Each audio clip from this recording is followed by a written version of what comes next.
பொங்கல் பண்டிகையை முன்னிட்டு மதுரை மாவட்டத்தில் அவனியாபுரம், பாலமேடு, அலங்காநல்லூரில் ஜல்லிக்கட்டு போட்டிகள் அரசு சார்பில் நடக்கிறது.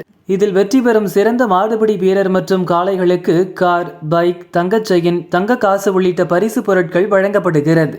ஜல்லிக்கட்டு போட்டிகளில் பல கோடி ரூபாய் மோசடி நடைபெறுவதை தடுக்க ஆர்டிஓ தலைமையில் தனிக்குழு அமைக்க வலியுறுத்தி கலெக்டர் சங்கீதாவிடம் தமிழ்நாடு ஜல்லிக்கட்டு பாதுகாப்பு சட்ட உதவி மையம் சார்பில் மனு அளிக்கப்பட்டது. ஒரு சிலர் விழா கமிட்டின்ற போர்வையில் ஸ்பான்சர்ஷிப் ஜல்லிக்கட்டை பயன்படுத்தி ஸ்பான்சர்ஷிப் தனியார் நிறுவனங்கள், நகைக்கடைகள் போன்றவற்றில் பணம் வசூல் பண்ணுறாங்க. காயின், பீரோ, கட்டில், சைக்கிள், இந்த மாதிரி பரிசு பொருட்கள், வெள்ளி காயின், தங்க காயின், இது கிட்டத்தட்ட 5 கோடி to 10 கோடி ரூபா வரையும் வசூல் பண்ணுறாங்க. அதில் வெளிப்படைத்தன்மை இல்லை.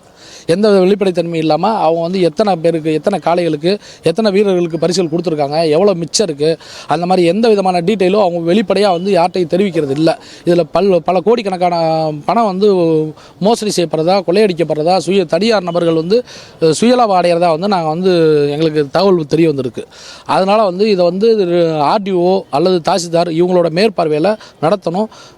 கிஃப்ட்டு கொடுக்குறவங்க எல்லாருமே ஜல்லிக்கட்டுக்கு ஸ்பான்சர் பண்ணுற எல்லாருமே வருமான வரிக்கு உட்பட்டு அவங்க ஸ்பான்சர் பண்ணுறதுனால அவங்க மாவட்ட கருவூலத்தில் நேரடியாக செலுத்திடணும். அந்த கிஃப்ட் கொடுத்தது போக எவ்வளோ மிச்சம் இருக்குது அப்படின்றத வெளிப்படைத்தன்மையை அறிவிக்கணும். அதை மாவட்ட நிர்வாகமே ஆர்டிஓ தலைமையில் அதை கண்காணிக்கணும். ஒரு கமிட்டி ஃபார்ம் பண்ணி அந்த கமிட்டி மூலமாக தான் கொடுக்கணும். ஏன்னா இது சம்மந்தமாக ஏற்கனவே காவல்துறையில் புகார் அளிக்கிறாங்க.